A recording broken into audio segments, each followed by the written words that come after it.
Hello everybody. So I usually don't make it all the way through this, so I'm just going to go ahead and get started. Small group, like probably have time for questions and whatnot. So who am I? My name's John Nillap, work for Gotham Digital Science, do exploit development, reverse engineering, security research, penetration testing, a lot of code review. One of my specialties is working with like odd languages, like if you've ever had a COBOL or Fortran or a Pascal or any of that kind of code review, it's part of my job to go deep diving on the languages not many people know, get out of the Java, C# kind of zone.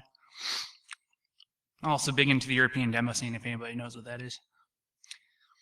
So I'm here to talk about jump-oriented programming. Now some people here might be familiar with return-oriented programming, and jump-oriented programming is a variation on that might become important later on in the future of exploit development. Right now it's not really a viable thing in a lot of ways, but we're moving the technology in the direction where it might be. In the next few years, return-oriented programming attacks might become dead, more or less, due to protections built into processors themselves and better operating systems development, all that stuff. Probably safe for the foreseeable future, but it's going to happen eventually. So jump-oriented programming is a new way of doing things. It was described in 2010 by a group at North Carolina State University, but to my knowledge, there's never been a successful jump-oriented programming attack. And I'll show you why, because jump-oriented programming is magnitudes more complex than return-oriented programming. All right. What we're going to talk about here is how we can start to port return-oriented programming tools into jump-oriented programming tools, and to start to expand what little support there is in the current return-oriented programming tools, and to sort of also port what little support there is into other architectures, other situations where it doesn't exist. And also to sort of port the state-of-the-art ROP generation tools to jump-oriented programming. So for those of you who are not familiar, return-oriented programming is an exploit technique that's used to bypass digital execution prevention. Basically, you can't execute code that you've injected into the program, on the stack or the heap. You have to reuse code in the program using addresses and returning to them repeatedly to disable dep. Code from the text session point back to an attacker control stack, and then control flow node is returned by the ret instruction. This bypasses the current protections in operating systems. The only thing keeping attackers from doing this today is good address-based layout randomization. But if you can break that, you can ROP, you can get out, and you can exploit stuff, right? Currently, return-oriented programming is sort of like the state-of-the-art of exploit techniques, but in my opinion, it is eventually going to die. Jump-oriented programming is different. Okay, we're going to remove the dependency on stacks, heaps. We can use any kind of source of data. Instead of repeatedly returning to the stack, we're going to build a series of gadgets that are going to free us of that restriction. Instead of going back to the stack, we're going to jump back into a series of dispatch gadgets and just get rid of the stack. Why are we going to do this? We won't always have stack control. We don't always have stack control now. Eventually, there'll be protections like Intel Shadow Stack, which will basically make it much, much harder to exploit things on the stack. Stack pivots are hard to find, much harder to find. With the prevalence of 64-bit operating systems, become progressively impossible. Things like heap spray exploits are going to become progressively impossible. If we're talking kernel space, stack pivots are dangerous. There might be important things that can crash an operating system on the stack. And when jump-oriented programming works, it has the potential to be far more convenient and stealthy for the attacker than the current method. So let's talk about practically what that entails. So here is sort of the model for a jump-oriented programming exploit as it was described in the original paper. What we have is a dispatch table, right? And then a gadget to iterate over that table. And that gadget can exist anywhere, right? And that will iterate us over a series of sort of functional gadgets, right?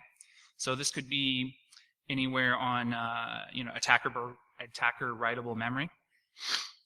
It's not bound to the stack in any way. We can have completely stack-free exploit using this technique, but it does add some dependencies that weren't there with return-oriented programming attacks.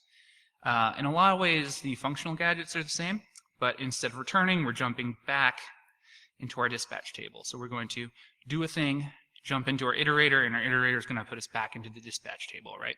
So we really need sort of three things, right? Functional gadgets with certain constraints on the registers, a dispatch gadget, again, with different constraints on those registers. These can't be the same, right? EBX, EDI, EDX. This has to be a dedicated thing to hold our program counter, although we could swap it around. It greatly increases complexity. And we need a place to put our gadgets.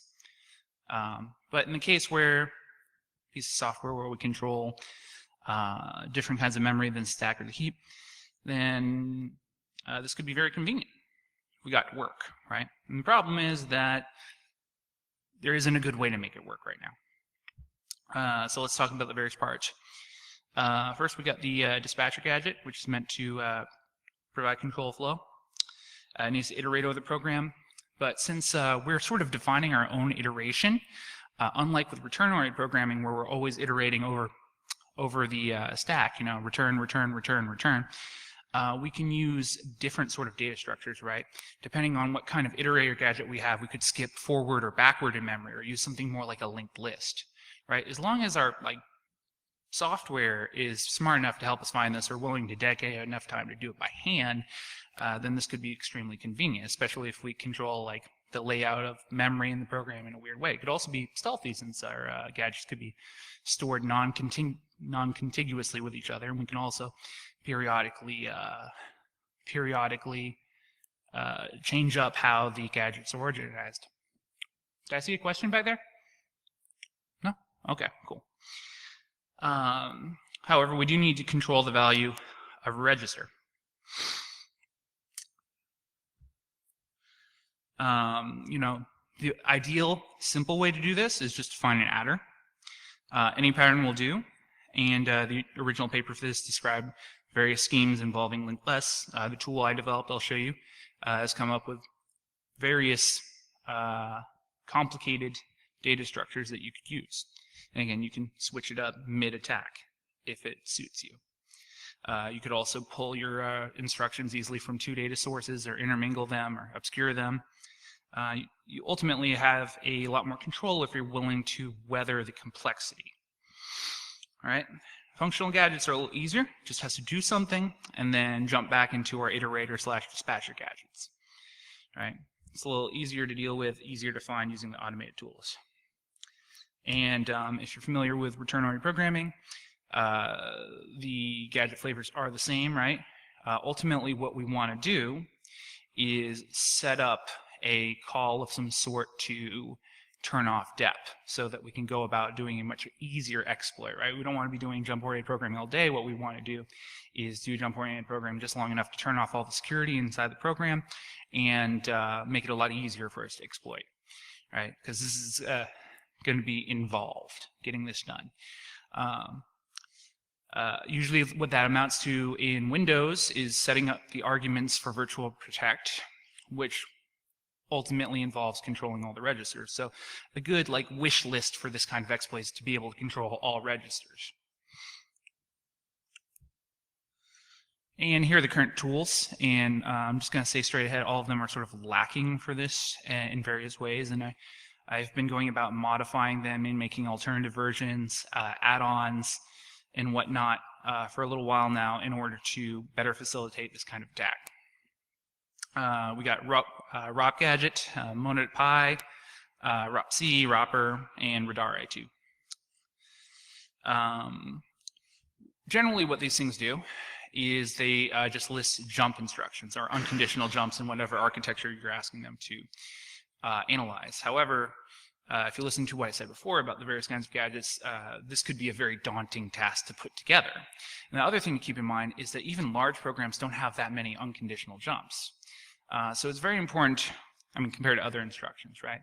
So it's very important to be able to analyze and classify and rule out what you can and can't do. It's not like return-oriented programming where nearly every gadget is sort of viable for some purpose. It's important to classify them. None of the tools help you do that. The other thing to consider is architecture support. This is like a very useful technique on a variety of architectures, including some of the embedded architectures like AVR, ARM, that kind of thing. And of course, those are the least supported things. So here is a list of architecture support. All right. And it kind of jumps off away once you get past x86.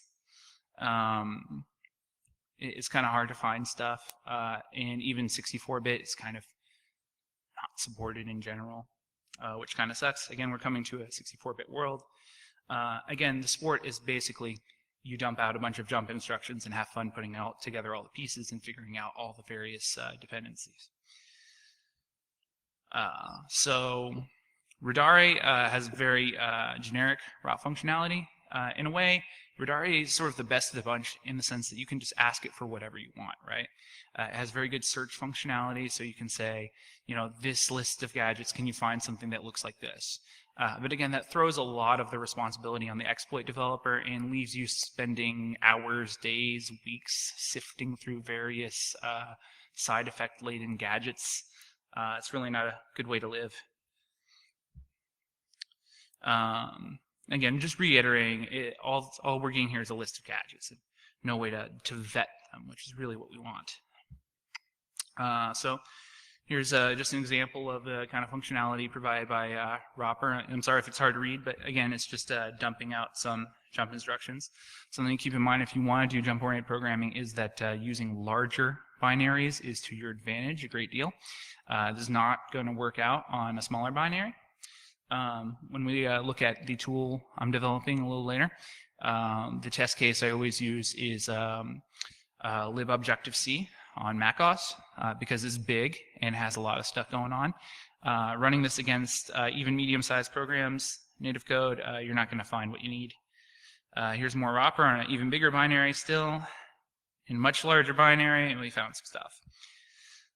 This isn't due to flaws in the program, this is just like lack of jump instructions in general, right? There's not that many conditional jumps compared to other instructions, and they don't always do what you need, and a lot of them have side effects. Let's look at another tool. This is RopGadget. Again, you know, similar list of stuff.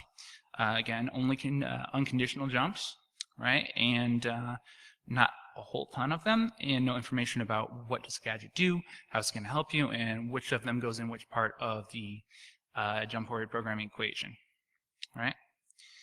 More RopGadget. And then MonadPy also supports jump-oriented programming to some degree. Again, similar kind of support. It doesn't really help you put together the pieces. Although it is nice, MonadPy, if you haven't used it, you should use it for your exploit development if you're working on x86. It doesn't support x64 at all, but it's very convenient. It's a single library. It works with a couple of debuggers, and it's generally wonderful. So again, lack of gadgets. They take a long time to run, and it's not actually helping us the way we want it to. So what we'd like to do is improve the basic gadget search. What we want is more opcodes.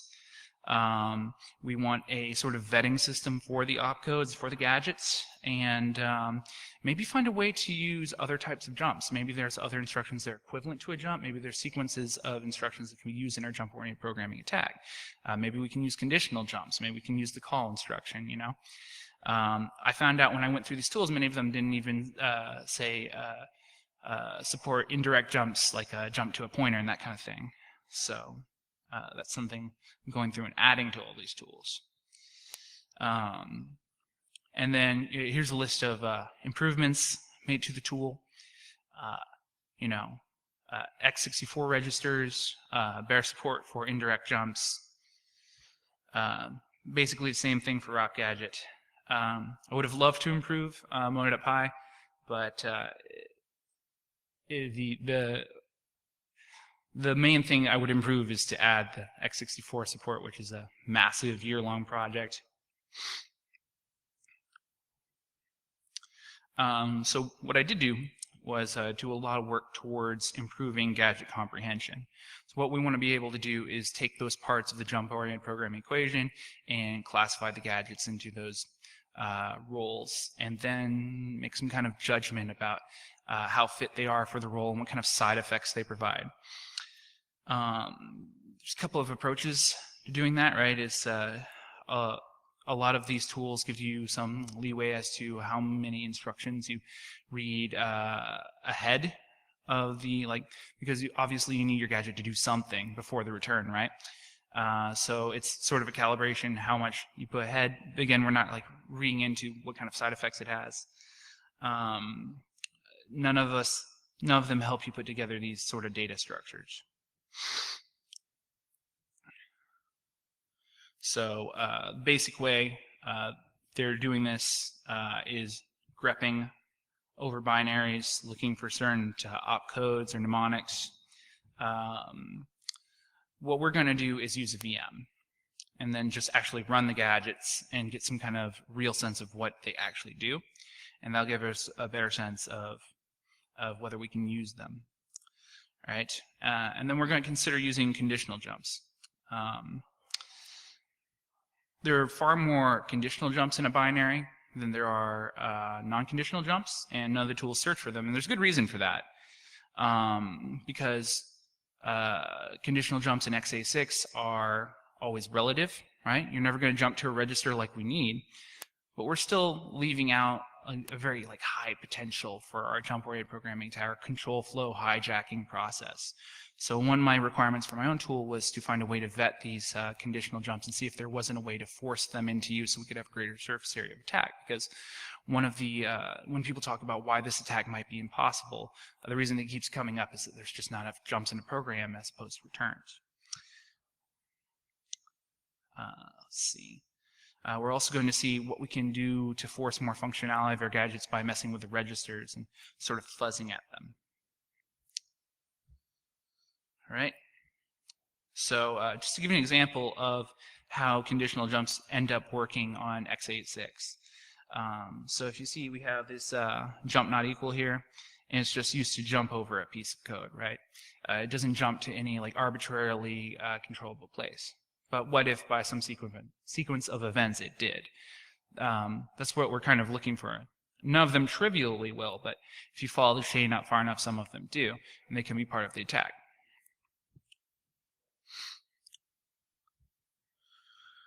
So what we're going to do is take these conditional jumps along with the regular ones and sort of fuzz at them by mutating registers, and particularly fuzzing the flags register, trying all the iterations of the flags register to see if we can't get some kind of return-oriented programming related functionality out of it. So this is where we're going to see the first screenshot from my tool, and it's called Unidiff. And what it does is it uses the Unicorn emulator and takes the output of a modified version of ROP Gadget and runs various jump-oriented programming gadgets and gives some idea of their functionality. I'm going to go over a little bit of what that output means in a second, but that's how some of the output looks. Okay, so what if we want to find a dispatch table or our sort of iterator gadget? We need to find gadgets that do a couple of things. Modify a register and jump to a predictable location. So my tool finds gadgets that do that and rates them based on how user controllable they are and what kind of side effects they have. This is a step closer to having a fully automated tool that'll put together the chain for you. And it's going to say demo. We're not quite to the demo. So here's what table traversal looks like from a control flow perspective, or this is really our requirements, right? We want a user controllable register and a mutatable value and a jump to our user controllable register. So here's some clear output from my tool, and what this is giving you is an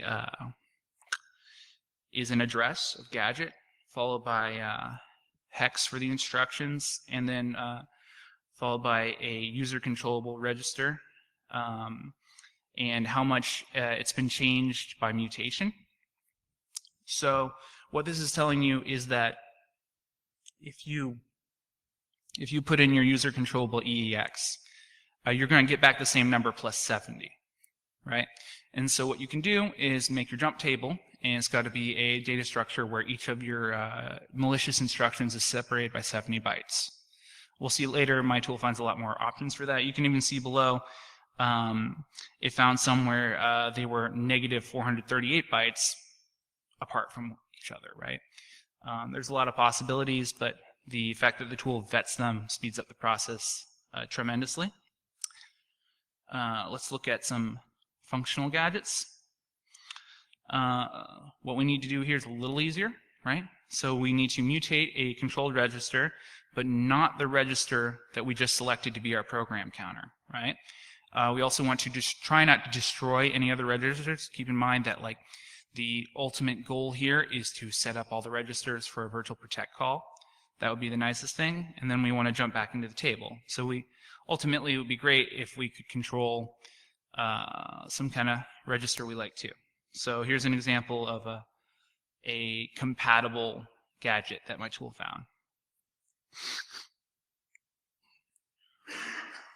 Now, once you've identified some gadgets like my tool has, now you need to find a way to put them together. And again, even with the help I just provided, it's a very long, tedious, trouble-fraught process. And so I went and sort of reverse engineered the various ROP tools to see how it was done for them. Generally not super great, right? But everybody's working to get better and better stuff.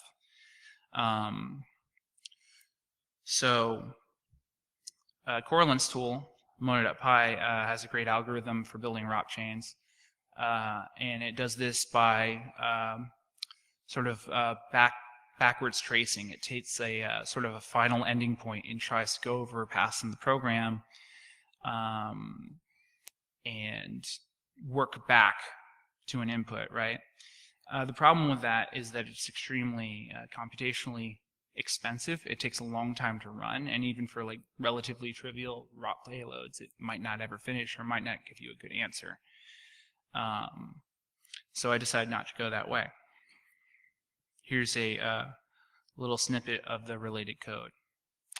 The direction I'm going, and I don't have a demo for it right now, is I'm building an SMT solver to automatically find, sort of permutate and select combinations of these gadgets. One of the good things about my tool, as I'll show you in a moment, is that it shows you which gadgets don't provide side effects. And once you have that list of which gadgets don't provide side effects, you can start simplifying your processor model. If you know that you can get through your execution to a certain point without modifying this or that register, you can simplify, and that's very amenable to the SMT solver technique. Problem is you have to create a model, and it's a time-consuming process. So that's what we're working on now. There's already someone, his name's Coke Joe, I think he's in Europe. He's already done a similar thing with return-oriented programming, and the problem he's going through, with a much simpler, we're calling return-oriented programming simple here, with a much simpler process, is that, again, it is very computationally expensive and might not ever finish in like real programs. So that's really a struggle right now, is to try and simplify this for the SMT solver so it does eventually finish satisfiable. What else have we been doing to improve this? Adding architecture support. So everything I've just talked about, I'm adding support for ARM, AVR, ZOS, Spark, And we're just going to go over some of the existing support for the job-oriented techniques and the amenability of the technique to the various architectures. Generally, of the not x86 type architectures, ARM is the best supported, but not supported very well. None of the tools take into account any of the eccentricities of branching the ARM platform. If anyone's read any ARM assembly, you know that you can't just do certain things. You have to take thumb mode into account, prefetch instructions and whatnot. It's not as simple as using a list of gadgets. Again, the tool does not help you do that. I am working on a tool that will help you do that, so that you don't have to think so hard about exactly how the processor model works when you're putting together your chain. I would very much like to see AVR support, and people often ask me why I'm so concerned with that. Part of that is that I started my career in technology and 3D printing. Spent a lot of time working on very improvised electronics, including a lot of Arduinos and little prototyping boards. And just this year at DerbyCon, I gave a talk on hacking 3D printers, taking advantage of them to do horrible, malicious things with 3D printers. And the topic of doing return-oriented programming in AVR kept coming up again and again and again. Part of the reason for that is that because AVR is a Harvard architecture, return-oriented programming is the only way to do exploitation. It's protected. The memory instructions memory and instructions are separated from each other from the very start. So jump-oriented programming is actually extremely amenable to AVR processors. There's not a single tool that supports this, and unfortunately, the dearth of quality AVR simulators, or I should say, open source, high quality AVR simulators, has been an impediment. In fact, we're just going to skip over this slide where I cast some shade on the current AVR disassembler frameworks. We're just going to leave that by. And then I did some Spark. And again, being closer to the RISC architectures, while not being a super practical field, it's an interesting one to add this functionality to, because frankly, all these tools provide Spark support, or a lot of them do Spark support for x86, so why not add it for jump-oriented programming, which I did. So here's an example of a Spark encoding, in case you ever wondered or were curious about doing that and putting that together. And here's an overview. I found some points of improvement in common jump tools, added architecture support to several of them.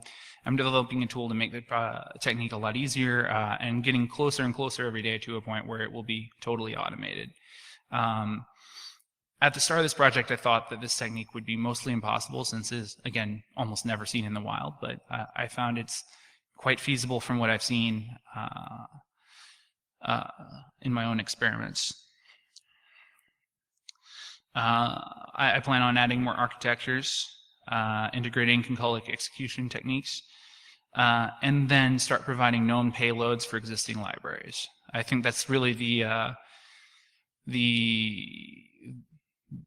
end goal of this, is to have some common payloads just like there exists for ROP, so that people can play around with it. So that's the end of the presentation, as it were, and now it's time for a little bit of a demo. All right.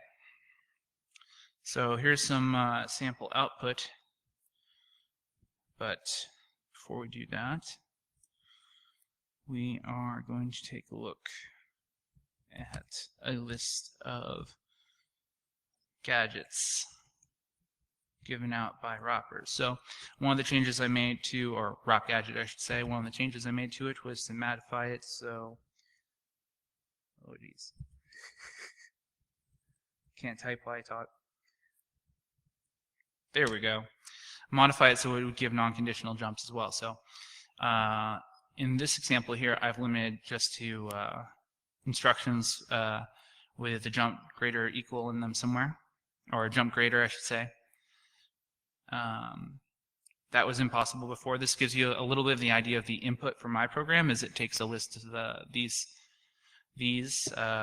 gadgets. We have an address, disassembly isn't used, and then we have hex encoding of the instructions themselves.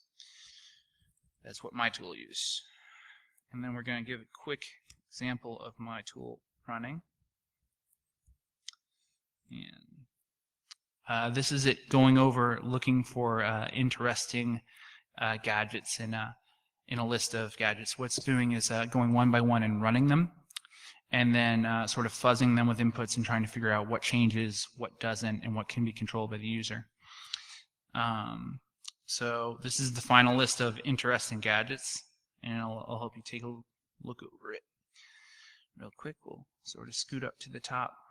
This is good enough. So we have an address, hex encoding to be used later if necessary, and then a rating, 1 to 3, with 1 being the best, 2 indicating some kind of controllable change, and 3 some kind of controllable change but in the negative direction.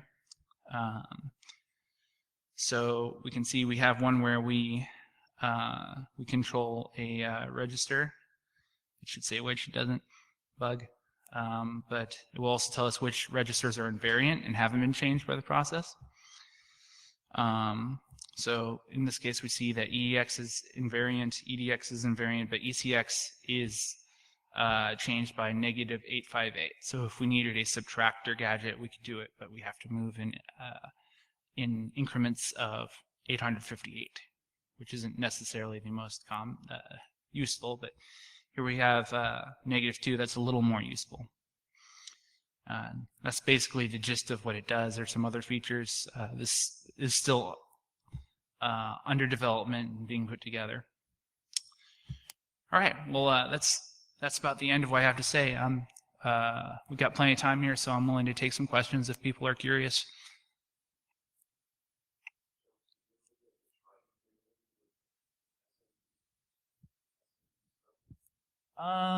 Currently I'm just using Z3, but I should, yeah, definitely, right?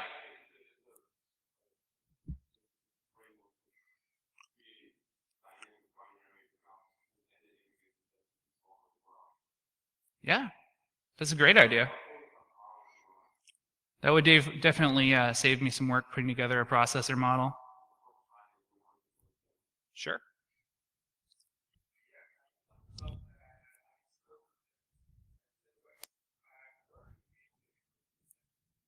Oh, legally. They're expensive. You have to buy them from IBM. Well, not the emulator. So you can get an open source emulator. There's a Hercules emulator. What costs so much money is the actual operating system, the how do you say, the disk image. If you look around, they are online, but since I do this research publicly, I try not to pirate anything.